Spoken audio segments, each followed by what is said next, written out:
Hello students, તો last લેક્ચરની અંદર આપણે pi શોધવા માટે જ્યારે x e⁻ આપેલું હોય આપણે pi કઈ રીતે શોધી શકીએ છીએ એ આપણે જોઈ ગયા હતા. એની અંદર આપણે જોયું હતું કે 1/fd e⁻x 1/fa e⁻x થાય છે where f of d is not equal to 0 for d is equal to a. બરાબર છે. જો d f of a not equal to 0 થતું હોય તો આપણે 1/fd e⁻x equal to શું થશે 1/fa e⁻x. આ જ રીતે જો f of d 0 થઈ જતું હોય અને જો f of d ની કિંમત d - ad r power into phi of d થતી હોય જ્યાં phi of a not equal to 0 છે, જો આવું થતું હોય તો આની વેલ્યુ આવશે 1/phi of a x ની r power upon r factorial into e⁻x. આ વસ્તુ છે. ઓકે, તો જો અહીંયા આગળ ખાસ ધ્યાન રાખવાનું છે કે 0 થતું હોય ત્યારે અને 0 ના થતું હોય ત્યારે આ બે ઇક્વેશનનો યુઝ આપણે કરવાના છીએ કોઈ પણ એક્ઝામ્પલ સોલ્વ કરવા માટે જ્યારે pi ની અંદર e⁻x આપેલું હોય ત્યારે. ઓકે, હવે આને લગતા એક્ઝામ્પલ આપણે જોઈએ. ફર્સ્ટ એક્ઝામ્પલ છે solve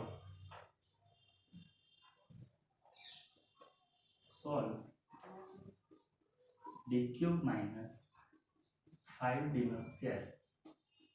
plus 7d - 3 y is equal to e⁻2x into cos hx. આ વસ્તુ આપણે સોલ્વ કરવાની છે. તો જો પહેલા આપણે cf શોધવું પડશે, કોમ્પ્લિમેન્ટરી ફંક્શન, અને પછી આપણે pi શોધીશું. હવે જો અહીંયા આગળ for if given differential equation is d³ minus 5d² plus 7d minus 3 y is equal to e⁻2x cos hx. આ ડિફરન્શિયલ ઇક્વેશન આપણને આપેલું છે. કારણ કે ફોર cf પહેલા આપણે cf શોધીશું. તો cf શોધવા માટે ઓક્સિલરી ઇક્વેશન લખવું પડે. આપણું ઓક્સિલરી ઇક્વેશન થશે auxiliary equation is m³ minus 5m² plus 7m minus 3 is equal to 0. બરાબર છે. આ જે આપણું ઓક્સિલરી ઇક્વેશન થાય છે m³ minus 5m² plus 7m minus 3 is equal to 0. હવે આના રૂટ્સ આપણે નીકાળવાના છે. રૂટ્સ નીકાળવા માટે મેં તમને એક મેથડ શીખવાડી હતી. જેમ કે અહીંયા પહેલા આપણે m = 0 પુટ કરી ચેક કરીએ છીએ કે m = 0 આનો રૂટ બને છે કે નહીં. તો m = 0 પુટ કરવાથી આ ત્રણ વેલ્યુ નીકળી જશે અને અહીંયા આગળ -3 વસે. તો -3 તો 0 ના બરાબર કહેવાય નહીં. ઓકે, તો m = 0 આનો રૂટ બની શકે નહીં. ચેક કરીએ છીએ કે m = 1 આનો રૂટ થાય છે કે નહીં. તો m = 1 જ્યારે પુટ કરીશું તો મને મળે છે 1 - 5 plus 7 minus 3. તો 1 - 5 = -4 અને 7 - 3 = 4. તો આ બંને આપણને લાસ્ટમાં આન્સર આવે છે 0. ઓકે, તો 0 is equal to 0. આનો મતલબ એવો થયો કે m is equal to 1, મતલબ કે m is equal to 1 આનો રૂટ થાય છે. તો m - 1 આનો એક ફેક્ટર પડશે. તો m - 1 ને આપણે કોમન નીકાળી શકીએ છીએ. તો જો m - 1 આપણે આ રીતે લખી દઈશું. હવે આપણે શું જોઈએ છે અહીંયા આગળ m³ જોઈએ છે. જો m³ જોઈએ તો અહીંયા આગળ કેટલા વડે મલ્ટીપ્લાય કરવું પડે? m ના સ્ક્વેર વડે મલ્ટીપ્લાય કરવું પડે. તો m * m² આપણને આપશે m³ minus m².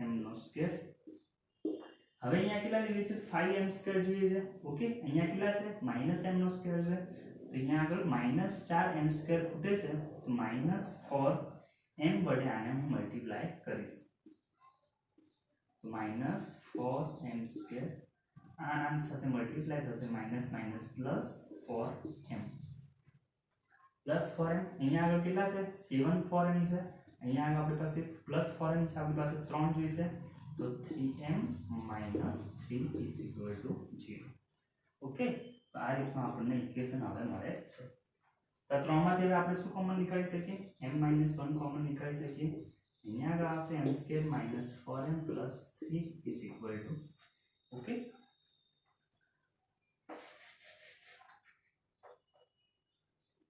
Is equal to 0 is equal to 0. આ વસ્તુ આપણને મળે છે.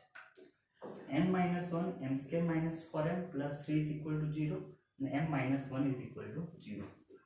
यहाँ આગળ બે ભાગ પડશે કે m - 1 is equal to 0 and m² - 4m + 3 is equal to 0. यहाँ આગળ આપણને મળશે m ઇઝ ઇક્વલ ટુ 1 અને આને એ જ રીતે આપણે જો 3 પુટ કરું છું તો 3 નો સ્ક્વેર 9 + 3 3 નો સ્ક્વેર 9 + 3 એટલે 12 અને -4 * 3 એટલે -12. તો +12 ને -12 શું થશે? 0 થઈ જશે. મતલબ કે m = 3 આનું રૂટ બને છે. તો આનું રૂટ m = 3 અને બીજું એક રૂટ છે m = 1. જો 1 -4 એટલે +1 સોરી પ્લસ -3 અને અહીંયા આગળ +3 = 0. m = 1 પુટ કરીશ તો m = 1 પુટ કરું તો 1 -4 + 3 = શું થઈ જશે? 0 થશે. તો આના પણ બે રૂટ પડે છે m - 1 અને m - 3 = 0. તો આપણને લાસ્ટમાં m = 1 2 ટાઈમ્સ મળશે, બરાબર, અને m = 3 1 ટાઈમ આપણને મળે છે. ઓકે, તો m = 1 2 ટાઈમ્સ અને m = 3 ટાઈમ્સ આપણને મળે છે. તો આપણે CF જો લખવું હોય તો CF y = લખી શકાય. ઓકે, CF y = લખી શકાય C1x + C2 e⁻x બરાબર છે પ્લસ C3 e⁻3x. આ આપણું આપણને કોમ્પ્લિમેન્ટરી ફંક્શન મળે છે. તો આટલું આપણું થઈ ગયું હવે કોમ્પ્લિમેન્ટરી ફંક્શન. તો CF ની વેલ્યુ આપણને મળે છે C1x + C2 e⁻x + C3 e⁻3x. તો CF ફાઇન્ડ થઈ ગયા છે. હવે PI આપણે ફાઇન્ડ કરવાના છે. તો જોઈએ કઈ રીતે કરી શકાય છે. ફોર PI y = 1/d² - જો ફોર PI અહીંયા આગળ ઇક્વેશન તો આપેલું જ છે d² - 5d² + 7d - 3 y = e⁻2x cos hx બરાબર છે. આ આપણને PI આપેલું છે, સોરી આ આપણને ઇક્વેશન આપેલું છે. તો y = શું થશે? 1/d² - 5d² + 7d - 3 e⁻2x cos hx. આને આપણે લખી શકીએ છીએ d - 1² d - 3. હમણાં આપણે જોયું હતું કે 1 બે વખત રૂટ બનતું હતું અને 3 એક વખત રૂટ બનતું હતું. તો આને આપણે d - 1² d - 3 લખી શકીએ. આ બંનેનો પ્રોડક્ટ આપણને આ વસ્તુ મળી જશે e⁻2x cos hx ની કિંમત થાય છે e⁻x + e⁻−x/2. ઓકે, આ શેની વેલ્યુ છે? cos hx ની વેલ્યુ છે. તો e⁻2x * e⁻x + e⁻−x/2. 1/2 ને આપણે બહાર નીકાળી દઈએ તો = બનશે 1/2 d - 1² d - 3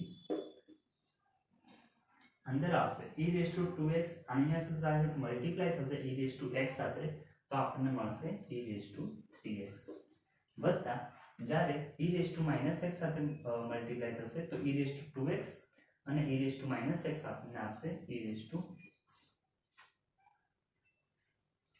અહીંયા આગળ આપણે લખેલા છે. ઓકે, તો આને 1/2 અહીંયા આગળ અપ્લાય થશે તો d - 1² d - 3 અહીંયા આગળ 3 હતા d - 3 e⁻3x વત્તા 1/d - 1 નો square d - 3 e raised to x. Okay, ચલો આને નીકાળી દો.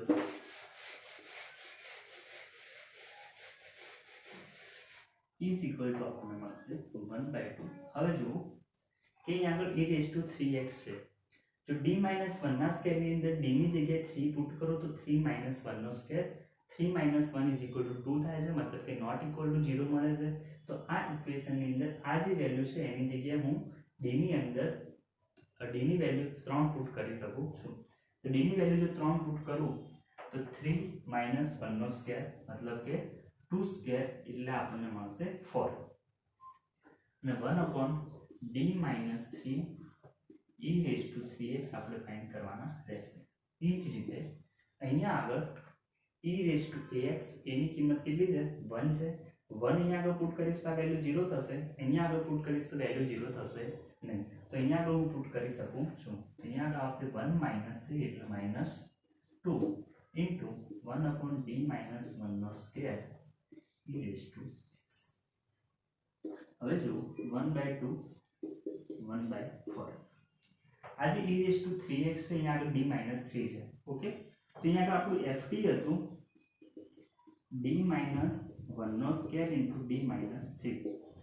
Okay, for d is equal to 3 અહીંયા આગળ શું આપેલું છે? d a ની વેલ્યુ 3 આપેલી છે. અહીંયા આગળ લખી શકું for a is equal to 3 અથવા d ની જગ્યાએ જો 3 પુટ કરું તો આ 0 થાય છે અને આ 0 થતું નથી. તો આને આવી રીતે લખી શકાય d - 3 into 5 of d. બરાબર, 5 of d ની અંદર શું કરવાનું હતું કે અહીંયા આગળ વેલ્યુ પુટ કરવાની હતી. વેલ્યુ આપણે પુટ કરી એટલે આપણને 4 મળે. તો આ જે બાકીની જે વેલ્યુ હતી d - 3 વાળી એ એકવાર 0 આવે છે. તો આપણને ખબર છે કે r વખત 0 આવતું હોય તો x ની r upon r ફેક્ટોરિયલ થાય છે. તો અહીંયા આગળ શું વેલ્યુ મળશે આપણને? એકવાર 0 થવાથી x આપણી પાસે આવશે e raised to 3x એમના એમ રહેશે. ભાગાકારમાં 1 લખવાની જરૂર છે નહીં, -2. અહીંયા આગળ જો d - 1 નો સ્ક્વેર બે વખત છે d - 1 નો સ્ક્વેર.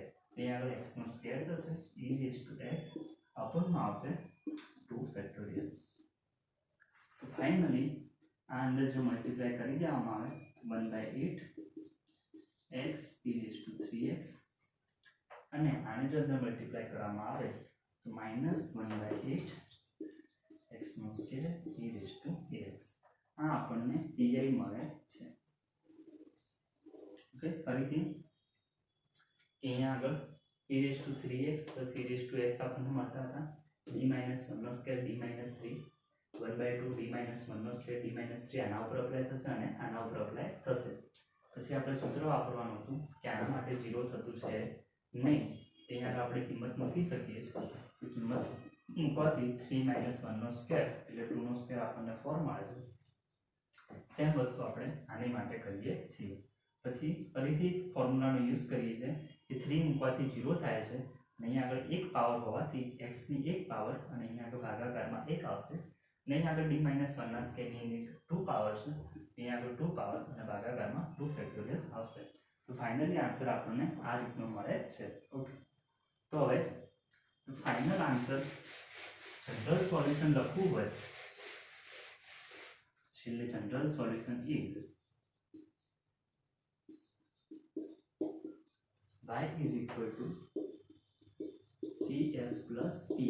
cf ની કિંમત તમને ખબર છે વત્તા pa ની કિંમત તમને ખબર છે. આ વેલ્યુ આપણે પુટ કરીશું એટલે આપણને આ ઇક્વેશનનું જનરલ સોલ્યુશન મળશે. ઓકે, ચલો હવે નેક્સ્ટ એક્ઝામ્પલ જોઈએ છે. Example number 2.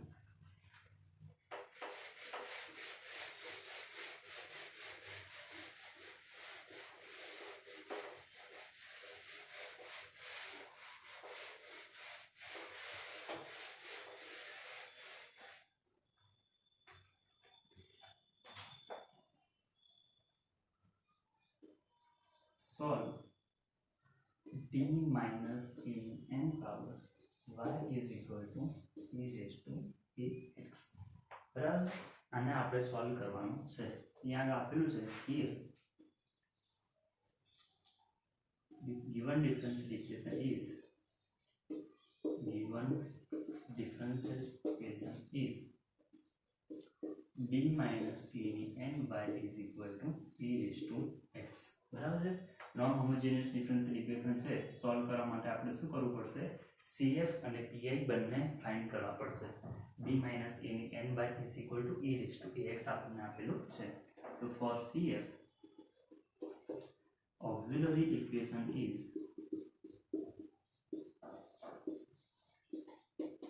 તો auxiliary equation થશે m minus a ની n is equal to 0 तो जो यहाँ m is equal to a put करो तो a minus a 0 થઈ જશે ઓકે તો આનું એક જ રૂટ પોસિબલ છે કયું છે m is equal to a કેટલી વાર આવશે તો n વખત આવશે તો અહીંયા લખી શકાય કે માટે m is equal to a is the root of equation કેટલી વાર આવે છે n times આવે છે માટે m is equal to a n times બરાબર છે તો હવે આપણને ખબર છે કે જો રૂટ રિપીટ થતું હોય તો જેટલી વાર રિપીટ થતું હોય એના પ્રમાણે આપણે સોલ્યુશન લખીએ છીએ તો CF શું થશે CF y is equal to લખવું હોય તો c1 વત્તા c2x વત્તા c3x નો સ્ક્વેર અપ ટુ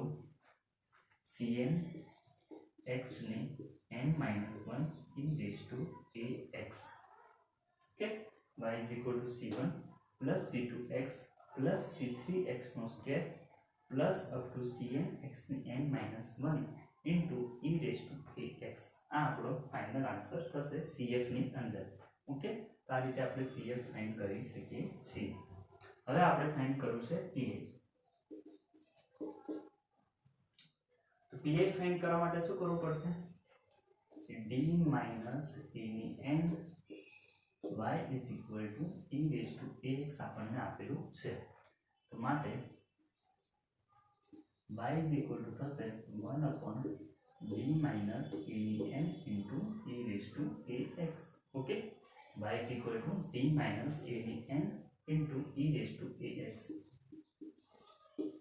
માટે y is equal to થશે હવે જો અહીંયા આગળ e raised to ax છે અહીંયા આગળ d minus a છે અહીંયા આગળ જ્યારે a પુટ કરીશ તો 0 થઈ જાય છે અને જે 0 પુટ થાય છે એની જે પાવર છે કેટલી પાવર છે n પાવર છે તો y is equal to આપણા સૂત્ર પ્રમાણે શું આવશે તો કે x ની n પાવર ઓકે અહીંયા આગળ n પાવર છે તો x ની n પાવર અપોન માં n ફેક્ટોરિયલ અને સાથે શું આવશે e raised to ax અહીંયા આગળ જે છે એ વસ્તુ આપણી પાસે આવશે તો આપણને pi is equal to x ની n upon n factorial e raised to ax મળે છે હવે આનું જનરલ સોલ્યુશન લખી દઈએ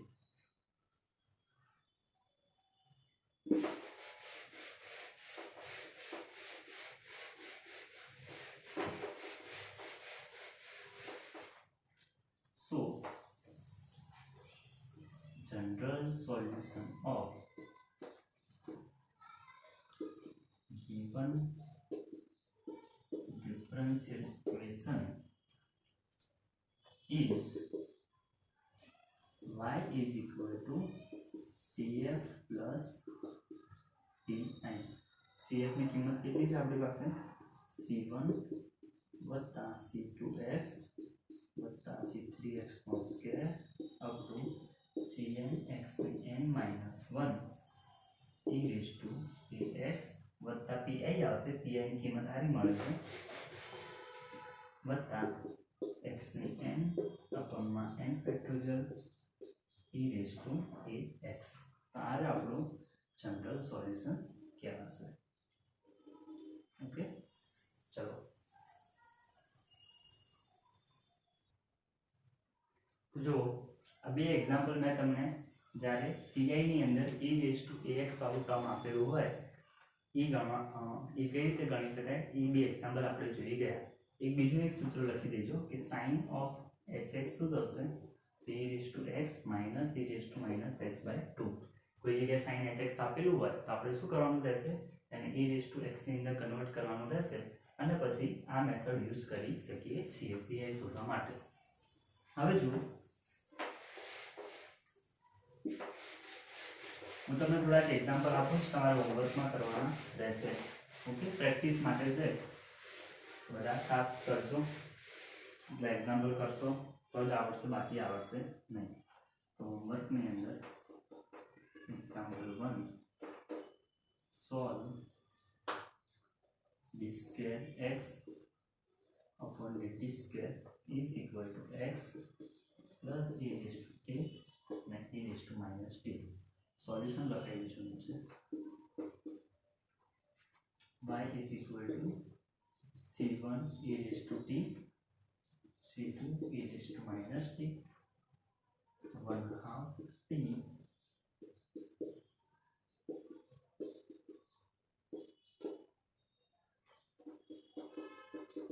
example number 2 છે t square minus a no square y is equal to e raised to ax.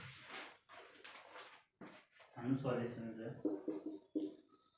y is equal to c1 e raised to ax, c2 e raised to minus ax.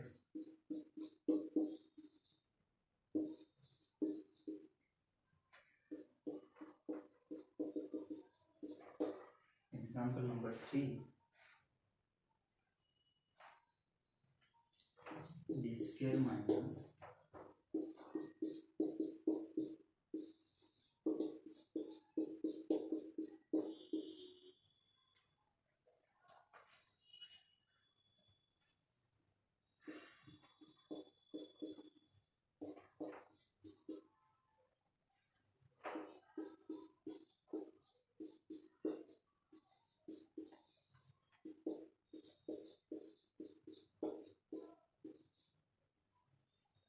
આટલા example practice માટે છે. આ example ગણશો એટલે તમને જો PI ની અંદર અથવા નોન હોમોજીનિયસ ઇક્વેશનની અંદર આરએચએસની અંદર જો એક્સની જગ્યાએ ઈ રેઝ ટુ એક્સ પ્રકારનું કંઈ પણ આપેલું હશે તેનું સોલ્યુશન તમને કરતા આવડી જશે. બરાબર છે. આટલા એક્ઝામ્પલ ગણજો, પ્રેક્ટિસ કરજો તો તમને આટલા સુધીનો ટોપિક આવડી જશે. Okay, thank you. હવે આગળના લેક્ચરની અંદર આપણે જેમ sine e raise to ax માટે જોયું હતું એ રીતે હવે સાઇન ax અને cos ax જ્યારે આપેલા હોય ત્યારે એની અંદર કઈ રીતે આપણે એક્ઝામ્પલ સોલ્વ કરી શકીએ છીએ એ આપણે જોવાનું રહેશે.